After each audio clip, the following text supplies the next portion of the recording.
Buenas tardes, Dios los bendiga. De nuevo estamos en nuestro devocional diario de Filipenses, la carta del apóstol Pablo a los Filipenses, aprendiendo de cómo el Señor, a través del apóstol Pablo, nos está enseñando a vivir para su gloria, con el gozo de su Espíritu Santo, con el gozo de la salvación en Cristo, a través de las recomendaciones que esta carta le daba a los cristianos de Filipos. Una vez más un saludo de la Iglesia Bautista El Buen Pastor de Bucaramanga. Mi nombre es Leonel Parra. Dice la palabra de Dios en Filipenses capítulo 3, versículo 8 al 11. Y ciertamente aún estimo todas las cosas como pérdida por la excelencia del conocimiento de Cristo Jesús, mi Señor, por amor del cual lo he perdido todo, y lo tengo por basura para ganar a Cristo y ser hallado en Él, no teniendo mi propia justicia, que es por la ley, sino la que es por la fe de Cristo, la justicia que es de Dios por la fe, a fin de conocerle y el poder de su resurrección y la participación de sus padecimientos, llegando a ser semejante a Él en su muerte, si en alguna manera llegase a la resurrección de entre los muertos. Este es un texto muy profundo. El apóstol Pablo está expresando lo que ayer terminamos de expresar, que la pérdida, o más bien que ve todo lo que había ganado como pérdida comparado con el amor de Cristo o por causa de Cristo, y ahora profundiza diciendo por causa de la excelencia del conocimiento de Cristo Jesús, es decir, por tener una relación con Él, no solamente por causa de que Él lo amó, como a todos los cristianos nos ha amado Cristo, sino por causa de que tenemos una relación con Él. Todas las demás cosas pierden brillo, pierden la excelencia de su valor comparado con la relación con Cristo, el conocimiento con Él. Y por eso empieza precisamente diciendo que todo lo tiene por basura, todo lo que alcanzó. ¿Qué alcanzó? Alcanzó una vida de éxito en su tribu, en su país, en su religión y en su labor. Y tenía todo, como lo vimos ayer, por gran valor, pero cuando conoció a Cristo lo dio por perdido comparado con Cristo. Ahora lo da por basura, de acuerdo al versículo 8. ¿Qué es tenerlo por basura? Recuerdan que al inicio del capítulo 3 hablamos de que la palabra perros significaba para los judíos aquellos que no eran judíos o los gentiles. Pues esto terminó significando aquellos que no son cristianos para la iglesia, pero al mismo tiempo era la forma como aquellos que querían judaizar a los creyentes, que eran gentiles, que no habían sido judíos, sino que se habían convertido a Cristo sin ser judíos. Aquellos que querían judaizarlos los veían como perros también. Precisamente el apóstol Pablo usa esa palabra al principio del capítulo para hablar de los que realmente no son cristianos, y que cuando están haciendo este proceso de volver a la religión anterior o buscar algún proceso religioso para sacar de la fe en Cristo a alguien, están actuando como aquellos que no son verdaderamente convertidos. Y algunos esta palabra basura la traducen como el producto de desecho que se le daba a los perros. Hay que recordar que los perros en la antigüedad no eran como en nuestra época, que son animales muy queridos, compañeros y que tenemos en nuestras casas o domésticos. Los perros en la antigüedad eran animales callejeros, carroñeros, que comían las cosas de desechos. Entonces eran animales tenidos por repudiados, de ahí la figura que utilizaban cuando le llamaban a los que no eran de su raza o de su religión perros.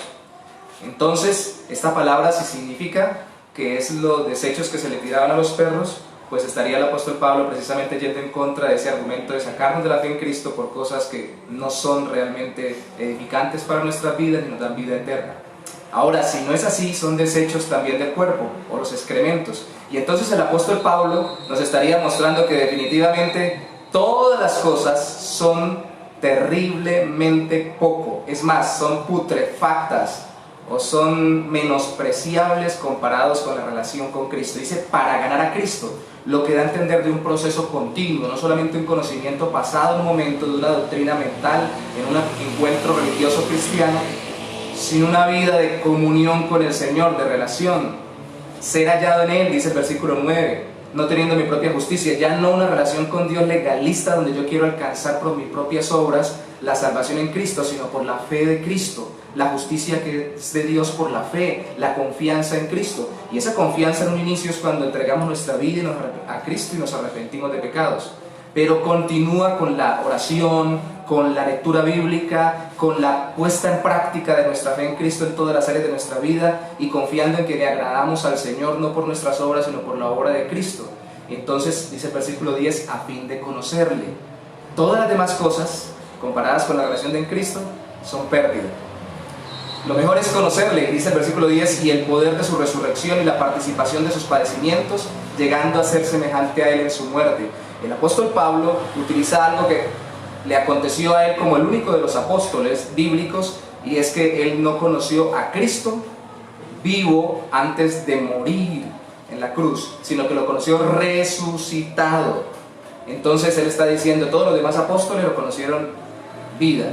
Yo ahora que no vi, al parecer según esto, y algunos eruditos lo piensan, no vi la crucifixión, quiero experimentar en mi vida práctica el muriendo a mis pecados y ser partícipe de la muerte de Cristo y de su resurrección. Es decir, en la realidad o en la práctica es no solamente tener un conocimiento intelectual, no solamente un conocimiento religioso, ni siquiera solo un conocimiento devocional, que es riquísimo, orar y leer la palabra, sino tener un conocimiento práctico. Y acuérdense que él estaba preso. Si he de sufrir, voy a sufrir para cada día ser más partícipe o estar más unido a Cristo en su dolor.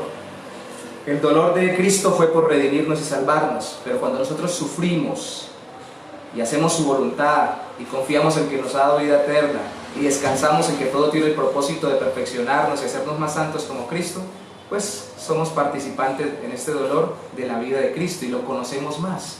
Conocemos más a Cristo por la experiencia, porque Él sufrió por nosotros y ahora nosotros no sufrimos para salvarnos como lo hizo Él por nosotros, sino sufrimos siéndole obedientes y fieles para dar testimonio de que Él nos salvó. De tal forma que podemos estar tranquilos.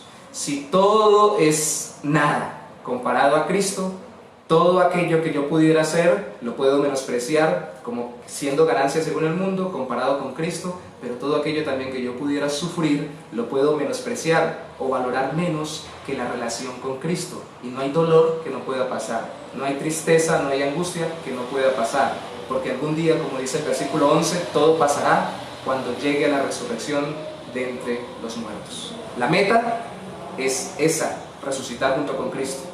Mientras tanto, menospreciemos todo aquello que nos quiere quitar la relación con Él y valoremos por encima de todo el conocerle, la excelencia del conocimiento de Cristo Jesús.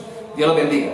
Padre, te damos gracias en esta tarde por permitirnos orar a través de tu palabra, recordando, Señor, que nosotros tenemos una relación con Cristo viva, genuina, cuando realmente confiamos en que esta relación con Él es más valiosa que todo lo que podamos vivir o todo lo que podamos conocer según el mundo y lo que podamos alcanzar.